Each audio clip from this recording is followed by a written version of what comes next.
नमस्कार दोस्तों। नमस्कार। तो आज तो इसराइल ने गजब ही कर दिया। मतलब जो है, हाँ। जितना भी तुम मतलब जो भी बोलो इसराइल के बारे में, भैया ये तो माननी पड़ेगी कि भैया इनमें मतलब दम है। और ये सब दम जो है यूएस की वजह से ही है एक्चुअली, उनका जो कोलैबोरेशन है। खैर उसमें सब बात करेंगे। तो दोस्तों आप सबका स्वागत है आज संवाद में। मैं हूं प्रमेश और मेरे साथ हैं मेरे को होस्ट शालिन। आज हम एक बहुत ही सिग्निफिकेंट इवेंट के बारे में बात करते हैं। और जो पिछले कुछ दिनों में वेस्ट एशिया का पॉलिटिकल सिनेरियो में काफ़ी बड़ा ट्विस्ट लेकर भी आया है। जी हाँ, हम बात कर रहे हैं इसराइल और जो मिडिल ईस्ट में वॉर चल रही है हमास और हिजबुल्लाह के बीच में। इन लोगों ने जो हसन नसरुल्लाह को एलिमिनेट किया है, उसको मारा है। वो तो मतलब बेरूत में जो बम मार के इनको मारा है, मतलब कुछ गजब ही है। पता नहीं इनको कहाँ से इंटेलिजेंस मिलती है। आई थिंक ये सारा सीआईए के करके है। मोसाद अपने पे कुछ नहीं कर सकता, इसके पीछे सब यूएस का हाथ है। तो क्या आप जानते हैं कि वेस्ट एशिया में हिजबुल्लाह के पास लगभग 1.5 लाख से ज्यादा रॉकेट्स हैं, जो इसराइल के लिए एक सीरियस खतरा हो सकते हैं। सोचिए एक ऐसे लीडर की मौत जिसे हाथ इन मतलब इन सब टेरर एक्टिविटीज के पीछे था। तो क्या हसन नसरुल्लाह की मौत से वेस्ट एशिया में एक नया संघर्ष शुरू हो जाएगा? तो यही सब चर्चा करते हैं आज, क्योंकि एक बहुत बड़ा सिग्निफिकेंट इवेंट है। तो चलिए अब आगे बात बढ़ाते हैं। आप रमेश, देखिए इस खबर ने तो दुनिया का ध्यान अपनी ओर खींचने की पूरी कोशिश की है, खींच भी लिया। तो हसन नसरुल्लाह ये अब तो नहीं रहे, तो ये हिजबुल्लाह का एक लीडर था और एक बहुत ही डेंजरस टेररिस्ट ऑर्गेनाइजेशन का ये लीडर था। और उसको चाहे वो किसी फॉर्म में वो पोर्ट्रे करने की कोशिश की जाती थी, he was a leader for a terrorist group hmm. For sure. और हसन नसरुल्लाह का नाम सिर्फ लेबनान तक सीमित नहीं था, बल्कि ये पूरे मिडिल ईस्ट रीजन में एक मेजर मेजर मिलिट्री फिगर के रूप में जाना जाता था ये। और उसको पॉलिटिकल एंगल भी देते थे, क्योंकि मिडिल ईस्ट जो हमेशा politics and military hand to hand होता है, तो इसलिए। और आज हम नसरुल्लाह के बारे में थोड़ा सा समझते हैं कि वो उसका हिस्ट्री क्या थी। और वो हिजबुल्लाह और नसरुल्लाह इजराइल के लिए एक बहुत बड़ा खतरा थे, तो इसके बारे में थोड़ा डिस्कस करते हैं। हाँ बिल्कुल शालिन। तो ये जो है बेसिकली जो है ना, हसन नसरुल्लाह का अगर देखा जाए तो हम्म। मतलब ये मिडिल ईस्ट में भी जितने हैं वो भी मतलब चाहते थोड़ी कि ये लोग मतलब वो भी एक्चुअली उसका एंटी है। तो उसके लिए कोई भी मतलब मातम नहीं मनाएगा। खैर जो भी है। तो उसके जीवन के बारे में बात करते हैं कि वो शालिन मतलब उसका आई थिंक 1960 में उसका जन्म हुआ था। आई नो लाइक अगस्त सितंबर में जब भी हुआ होगा। तो बेरूत में मतलब बेसिकली लेबनान में। तो नसरुल्लाह का जो बैकग्राउंड है वो रिलीजियस था, और वो एक शियाइट इस्लाम को फॉलो करता था। तभी वो इस्लाम ईरान से भी काफी इनका है ना। तो हम्म। 1982 में जब हिजबुल्लाह के जब गठन हुआ था, उस दौरान नसरुल्लाह ने काफी मूवमेंट में मतलब इसमें शामिल हुए थे। हुआ था एक्चुअली, वो हुए तो उसको नहीं बोलना चाहिए। हम्म। 1982 में जब इसराइल और लेबनान के बीच जंग हुई थी, तब हिजबुल्लाह ने भी मतलब इसको काफी आगे बढ़ाया था ना। तो नसरुल्लाह तब से इस मतलब मिलिटेंट ग्रुप से जुड़ा हुआ था। और 1992 में आई थिंक जब अब्बास अल मुसावी या क्या था उसका नाम, ऐसी कुछ था का। मुसाफिर। हाँ, तो उसका जो हसन मुसाफिर। इजरायली फोर्सेस के साथ जब वो मरा, तो हम्म। नसरुल्लाह उस समय जो है लीडरशिप ने ग्रुप में मतलब आ गया, उसने लीडरशिप निभाई। और धीरे धीरे इस टेरर नेटवर्क को और एक्सपेंड किया उसने। लेबनान में इस शायद मुस्लिम को पॉलिटिकल पावर में भी लाना एक वन ऑफ द ऑब्जेक्टिव था। तो हम्म। प्राइमरी ऑब्जेक्टिव जो है इजराइल को डिमोलिश करना, secondary objective was getting the political power in Lebanon. तो नसरुल्लाह ने अपने अपने जो उनका कैरियर कहिए या जो उसकी लाइफ की ट्रेजेक्टरी की बात करें हम, की शुरुआत एक जो है ग्राउंड लेवल वर्कर की रूप में करी थी इस ग्रुप ने। और वो धीरे धीरे वो ग्रुप का हायरार्की की लैडर चढ़ते चढ़ते इस ग्रुप का लीडर बन गया। हम्म। 1992 में अपने प्रीडिसेसर जो उसका था, ये जिसके हम बात कर रहे थे, अब्बास अल मुसावी, के बनने के बाद वो हिजबुल्लाह का चीफ बन गया था 1992। हम्म। और 1992 से वो कॉन्टिन्यूसली चीफ था हिजबुल्लाह ग्रुप का, और काफी एक्टिव था। हाँ शालिन, इसका और ये मतलब इसके बाद से मतलब नसरुल्लाह का नाम जो है टेररिस्ट एक्टिविटीज के लिए मतलब बहुत आगे बढ़ चढ़ के बनने लग गया था ना, मतलब वो बहुत उसका फैलने लग गया नाम। तो उसने इसराइल हम्म। के खिलाफ भी काफी ब्रूटल अटैक्स किए हैं, जिसमें जैसे 2006 की बात है शायद, लेबनान वॉर जब हुई थी, जिसमें मतलब वेस्ट एशिया के दौरान में काफी इंस्टेबिलिटी क्रिएट की थी। तो नसरुल्लाह को एक स्ट्रैटेजिकल माइंड और स्ट्रांग लीडरशिप के लिए मतलब जाना जाता था ना। तो लेकिन उसका लीडरशिप और टेरर और वायलेंस के लिए था। तो ये सब मतलब बेसिक, तो उसको मतलब कोई बड़ा जाके बढ़ावा तो नहीं दे सकते, मतलब है तो एंड में टेररिस्ट ही था ना वो। वो लीडर उधर तो क्या था, वो टेरर था, हाँ मतलब टेररिस्ट वही था वो। टेरर एक्टिविटीज का लीडर था ना वो। तो अब चलो उसकी ना इसकी नसरुल्लाह एंड हिजबुल्लाह दोनों की टेरर एक्टिविटीज के बारे में बात करते हैं। तो अगर हम नसरुल्लाह की टेरर एक्टिविटीज की बात करें तो उसके बारे में ना, पहला बड़ा अटैक जो उसने किया था जिससे वो थोड़ा सा नाम उसका, वो 1990s में, 1990 के एरिया के एरा में बेसिकली, जब हिजबुल्लाह ने मल्टीपल इजराइल सोल्जर्स को किडनैप हाँ किया, और सही कह रहे हो। उन्हें उन्हें बाद में हॉस्टेज एक्सचेंज में यूज किया था। हाँ वो यार उसी को किडनैप तो कई बार किया था हमास ने वो। भी उठाया ना इस पे, इस बार हाँ, जो किया। हाँ, हाँ। तो ये एक ऐसी स्ट्रेटजी थी जिसे नसरुल्लाह ने बार बार अपनाया और सक्सेसफुल था इस स्ट्रेटजी में वो। हम्म। तो इसकी वजह से वो ना थोड़ा सा लाइमलाइट में आया, और फेस में आया, वीडियोस आने चालू हुए उसके, इस तरह से करके। हम्म। ये इसकी शुरुआत काइंड ऑफ थी जो उसको टेरर फेम में लेके आई बिल्कुल बेसिकली। सही बात है शालीन, सही बोल रहे हो, क्योंकि 2006 की लेबनान वॉर को कैसे भूल सकता है कोई, मतलब इस वॉर के डायरेक्ट कॉन्सिक्वेंसेस नैसरुल्लाह के मतलब आगे टेरर नेटवर्क के बेसिकली सरगना टाइप का बन गया था ना वो। तो हम्म। तो हिजबुल्लाह ने इजरायली सोल्जर्स को जो किडनैप किया था उसके बाद तो मतलब इसराइल ने फुल स्केल अटैक कर दिया था ना। तो जिस लेबनान में हजारों लोगों के जान भी गई थी और इंफ्रास्ट्रक्चर पूरी तरह से खत्म हो गया था।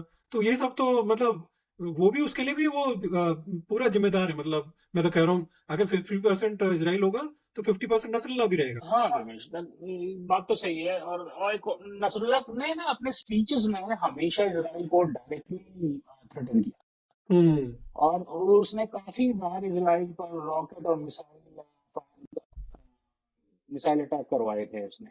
हम्म। और एक टाइम तो ऐसा था जब उसने ईरान से फंडिंग लेकर अपनी मिलिट्री स्ट्रेंथ को काफी इंक्रीज किया, बढ़ाया, और अपनी मिलिशिया को वेपन्स से लेकर हाई टेक्नोलॉजी मिसाइल तक प्रोवाइड की थी। यही तो नहीं शालिन, अब इसमें हिजबुल्लाह का जो नेटवर्क है वो सिर्फ लेबनान तक भी तो सीमित नहीं था ना। मतलब वो ना, अगर तुम देखो तो सीरिया और इराक तक भी फैला हुआ था वो। तो सीरियन सिविल वॉर को देख लो तुम, मतलब उसके दौरान भी जो है नसरल्लाह ने जो है बशर अल असद के साथ सपोर्ट में अपनी फाइटर्स को पूरा सीरिया भेज दिया था। फिर उसने जहां उसने जो है रिबेल्स के खिलाफ ब्रूटल अटैक किया था वहां पे भी। तो इससे मतलब हिजबुल्लाह का रीजनल इन्फ्लुएंस और ज्यादा बढ़ गया था ना उससे। तो लेकिन एकदम। शालिन मतलब हिजबुल्लाह और नसरुल्लाह के सामने भी कई चैलेंजेस थे, ऐसा नहीं है। मतलब हिजबुल्लाह का स्ट्रक्चर और इन्फ्लुएंस काफी स्ट्रांग है, लेकिन पिछले कुछ सालों में मतलब इंटरनल प्रेशर्स और रीजनल कॉन्फ्लिक्ट ने नसरुल्लाह को काफी कमजोर कर दिया था। मतलब सीरिया के सिविल वॉर को देख लो, या उसने मतलब जरूर शामिल हुआ था, पर उसमें ईरान का इन्फ्लुएंस और लेबनान की पॉलिटिकल इंस्टेबिलिटी ने भी तो सभी ने हिजबुल्लाह को एक क्राइसिस पॉइंट पर तो दिया ही था। एकदम। और देखिए ये ना, ये कोई लीडर वीडर नहीं होते जैसे मैं कॉन्टिन्यूसली बोल रहा हूँ। इवन हिजबुल्लाह ग्रुप क्या है, ईरान का इंस्टॉल किया हुआ है, और जब हाँ तक ईरान के भाई। एजेंडा पे काम कर रहे हैं तब तक तो हाँ। ठीक है। जहां डेविएशन होता है they will pull the string and they will be gone anyways. तो अब एक चीज और बात करते हैं, इन्फॉर्मेशन इंपॉर्टेंट, कि ये ना अब ये जो रिसेंट ऑपरेशन हुआ है जिसमें ये नसरुल्लाह को मारा गया, उसके बारे में बात करते हैं। तो हम्म। अब ये जो है, ये नसरुल्लाह की जो टेररिस्ट एक्टिविटी या टेरर लीडरशिप एक्टिविटी थी, इसके इसके ड्यूरेशन में ना कई बार हिजबुल्लाह को लेबनान के अंदर भी ऑपरेशन, लेबनान के अंदर जो ऑपरेशन वो कर रहे हैं ना, उसमें भी अपोजिशन का सामना करना पड़ा था। और लेबनानीज लेबनीज गवर्नमेंट और उनकी जो सिविल सोसाइटी काफी बार हिजबुल्लाह के इंक्रीजिंग मिलिट्री पावर के खिलाफ खड़ी हुई, हम्म। क्योंकि वहां भी उन्होंने आतंक मचा रखा था। लेकिन नसरुल्लाह अपनी ना पकड़ बनाए रखा था, वो सर्वाइव किया जा रहा था, सर्वाइव किया जा रहा था, पकड़ बना के रखा हुआ था। अब अगर बात करें इसराइल के रिसेंट ऑपरेशन की प्रमेश, तो ये ऑपरेशन इसराइल के मोसाद एंड आईडीएफ के कोऑर्डिनेशन में कंडक्ट किया गया। हम्म।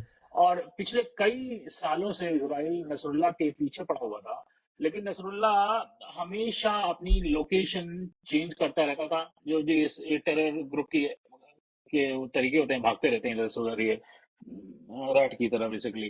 वो बोलते और रहे क्या बिल्ली हाँ, की अम्मा कब तक खैर मनाएगी, ऐसा कुछ है। थर्मोनाइट, हाँ। और फिर रिपोर्ट जैसा कहती हैं कि ये एक हाईली सोफिस्टिकेटेड ऑपरेशन था, जिसमें इजराइल ने नसरुल्लाह को पिन पॉइंट कर लिया, उसकी लोकेशन को, और पिन पॉइंट करके उसको मारा एकदम। और एक्चुअली ये स्टार्ट हो गया था, इन्होंने देखो जब ये हमारे हम्म। पेजर वाला, फिर walkie talkie, they are able to do blast with solar. But मुझे लगता है शालिनी ये सब जो है ना, इसमें यूएस की इंटेलिजेंस और है बहुत बड़ी इसमें हाथ, क्योंकि मोसाद वोसाद ठीक है बट बिना यूएस की इंटेलिजेंस के वो कुछ नहीं कर सकते।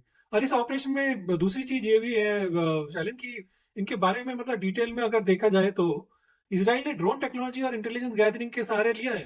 मतलब नजरल्ला अपने लास्ट फ्यू मंथ्स में काफी ज्यादा अंडरग्राउंड चले गया था ना, लेकिन उसने हम्म। इजरायली फोर्सेस ने उसकी लास्ट लोकेशन ट्रैक तक ट्रैक कर दी और टारगेट स्पेसिफिक ऑपरेशन से उसका खात्मा ही कर दिया। तो ये मतलब बहुत बड़ी चीज है और उनके लिए एक बहुत बड़ी उपलब्धि भी है। तो नसरा के लास्ट कुछ महीने काफी क्रिटिकल भी थे, क्योंकि इसराइल की इंटेलिजेंस एजेंसी मोसाद और आईडीएफ के, जैसा आपने बोला, कि ये काफी फोकस में था ना, उनकी कोशिश थी कि भाई इसको असैसिनेशन करके खत्म करा जाए। तो ये सीरिया मतलब बाकी प्लेयर्स इसके जैसे हैं, ईरान और सीरिया, इस पूरी इक्वेशन में इन्वॉल्व थे। और क्योंकि हिजबुल्लाह उनके प्रॉक्सी वॉर का एक इम्पोर्टेंट टूल था, तो उनको भी फर्क पड़ेगा। तो रिपोर्टों के अगर देखा जाए तो मुताबिक मतलब जैसे इसराइल ने सोफिस्टिकेटेड जैसे बहुत ऑपरेशन किया है ये। हाँ, ड्रोन टेक्नोलॉजी, स्पाई नेटवर्क, उन सबका यूज किया था। हाँ। तो अब देखिए, लेबनान के अंदर जो है ना, नसरुल्लाह काफी ज्यादा सिक्योर था लेबनान के अंदर, क्योंकि उसको वहां पे प्रोटेक्शन मिला हुआ था। लेकिन रिसेंट कुछ दिनों में प्रमेश अगर देखें तो इसराइल ने उसका एग्जैक्ट लोकेशन पिन पॉइंट किया था, जैसा आप बता रहे हैं, using aspect of the war. और इसका एक स्विफ्ट और सक्सेसफुल ऑपरेशन किया। देखिए, लोकेशन मिली से वेस्ट एशिया में फिर से टेंशन बढ़ने की पॉसिबिलिटीज हैं, क्योंकि हिजबुल्लाह रिटेलिएट करेगा, कितने सक्सेसफुल कर पाएगा वो तो देखने वाली बात है। वो बट कुछ ना कुछ तो टेंशन होगा ही होगा। हाँ, चिंता की तो और क्या। बात है ना, क्योंकि उनके हाँ। पास 1.5 लाख रॉकेट हैं। मतलब और वो भी हुआ है कि मतलब एक बहुत ही प्रिसाइज जैसे उसको मारा गया है। तो हम्म। मतलब इमीडिएट स्टेटमेंट तो अभी हिजबुल्लाह की तरफ से आया नहीं, उन्होंने स्वीकार तो कर दिया है कि मर गया वो। तो इसराइल को मतलब कैसे मतलब जैसे ये एक बहुत बड़ी कामयाबी है एक्चुअली उनके लिए, क्योंकि लेबनाइज गवर्नमेंट, अगर लेबनीज गवर्नमेंट भी देखे तो वो भी प्रोटेस्ट करेंगे और मतलब ये सब करेंगे। पर मतलब मारने के बाद तो क्या होता है, मतलब अभी देखना पड़ेगा कि कौन उसकी जगह लेता है और वो कितने दिन जिंदा होता है, क्योंकि जो भी रहेगा अब उसको एक डर तो रहेगा ही नहीं कि यार मैं कितने दिन जिंदा रहूंगा, मेरे को मार देंगे ये लोग। तो एक डर तो बैठा ही देंगे ये लोग। chaos भी होता है, कुछ दिन लगेंगे इनको ये दूसरा लीडर फाइनलाइज करने में, हम्म। सब तो थोड़ा chaos होता है। तो एनीवेज, तो ये इसका ना इंटरनेशनल रिएक्शन भी काफी मिक्स था। और अगर हम देखें तो कुछ कंट्रीज ने इसको, इस असैसिनेशन को, ये इस किलिंग को एक रीजनल स्टेबिलिटी के लिए अच्छा कहा, जबकि ईरान और सीरिया ने, जो कि एक्सपेक्टेड था, वो तो राइट। बोलेंगे वो काय का हाँ। टेररिस्ट है। अब देखना ये है कि वेस्ट एशिया की ये डायनामिक्स आगे कैसे इवॉल्व होती है, ये सब चेंजेस जो हुए हैं, इसका मर्डर हुआ है, लीडरशिप गैप है, तो इसको कैसे इवॉल्वेशन होता है देखना पड़ेगा। बिल्कुल शैलेंद्र, जो है इसमें ये भी है कि मतलब नस्ला की मौत का पूरा रीजन में तो मतलब इम्पैक्ट पड़ेगा ही ना। हिजबुल्लाह एक उसके लिए मतलब लीडरशिप वैक्यूम भी है। तो कुछ हफ्ते तक तो मतलब उनको प्रॉब्लम आएगी ही। तो कब करता है खैर ये तो सब देखने की बात है। तो ये मतलब खैर जो भी है, यहाँ पे आई थिंक जो हमने काफी बात कर ली नसरुल्लाह की, उसकी डार्क लेगेसी की। लेकिन ये देखना होगा कि हिजबुल्लाह इस किलिंग का क्या जवाब देता है, तो मिडिल ईस्ट की पॉलिटिक्स कैसी करवट बैठती है, ये हमें एक्चुअली अभी देखना पड़ेगा। हाँ रमेश, और नसरुल्लाह की ना मौत से, डेथ से खुश होने वालों की कमी नहीं होगी, डेफिनेटली। और लेकिन मातम एक चीज मनाने और भी है। की नहीं होगी। हाँ। हाँ। लेकिन इसके रिपरकशन दूर तक जा सकते हैं। हम सभी को देखना होगा कि आगे कौन से कदम उठाए जाते हैं, मतलब इस रीजन में बेसिकली। हम्म। और इससे ये सवाल भी उठता है कि हिजबुल्लाह का अगला लीडर कौन होगा। ये तो है और खैर। हाँ, और क्या ये हिजबुल्लाह के करंट स्ट्रक्चर में आगे सरवाइव करने की क्षमता है। ये सभी सवालों का जवाब जो है ना, हम आने वाले दिनों में जरूर देखेंगे। हम्म। लेकिन एक एक बात तो तय है प्रमेश, की नसरुल्लाह की मौत के बाद मिडिल ईस्ट का पॉलिटिकल सिनारियो अब वैसा नहीं रहेगा जैसा अब तक था। कुछ ना कुछ तो हम्म। चेंज होने वाला है। ये तो है ही। औ- औ- हाँ, और आप सभी कुछ कुछ कुछ कभी क्या क्या होता है ना, कि एक टेरर ग्रुप बहुत पुराना होता है, उसका एक पॉपुलर लीडर अगर मारा जाता है, असैसिन कर दिया जाता है, तो वो ग्रुप खत्म हो जाता है, लेकिन इमीडिएटली दूसरा ग्रुप भी खड़ा हो जाता है। तो इस तरह की चीजें हिस्टोरिकली देखी गई हैं। देखना होगा कि क्या होता है। तो अब आप, मतलब अपने व्यूअर से मेरा ये निवेदन है सभी व्यूअर से, कि अपनी सोच हमारे कमेंट्स में जरूर शेयर करें। आपका क्या मानना है कि क्या हिजबुल्लाह अब कमजोर हो जाएगा? मुझे लगता है कमजोर हो क्वेश्चंस जाएगा, हैं वो ये भी है खैर, मिडिल बट ईस्ट। ये कि कोई और आएगा तो उसको भी मारेंगे ये लोग, तो अभी तो मतलब पूरा नेस्त नाबूद करके ही छोड़ेंगे ये लोग। तो अब ये सब ढेर सारे क्वेश्चन हैं। इसके अलावा हम एक और वीडियो अपलोड किया है इसमें। इसके अलावा हमने पिछले बार भी किया था इसका एक वीडियो हमने अपलोड इस टॉपिक से रिलेटेड, और जिसमें हिजबुल्लाह की हिस्ट्री और उसकी कैसे वो क्रिएट हुआ और कैसे सर्वाइव किया, इन सबके बारे में हमने डिस्कस किया था। आपको अगर लगे तो व्यूअर से हमारी रिक्वेस्ट है कि उसको जरूर चेक करें, आपको रिफ्रेशमेंट मिलेगा इस टॉपिक पे। तो एंड आप अपने कमेंट शेयर करें हमसे, अपने विचार व्यक्त करें। तो दोस्तों ये था हमारा आज का टॉपिक, और आपको ये डिस्कशन कैसा लगा हमें ज़रूर बताएं। और तब तक के लिए मैं हूँ रमेश और मेरे साथ सारे, मिलते हैं अगली बार एक नए टॉपिक के साथ आज संवाद पर। Thank you. तो चलिए दोस्तों, आज इतना ही। तब तक के लिए सच से जुड़े रहें और आज संवाद करते रहें। धन्यवाद। जय हिंद।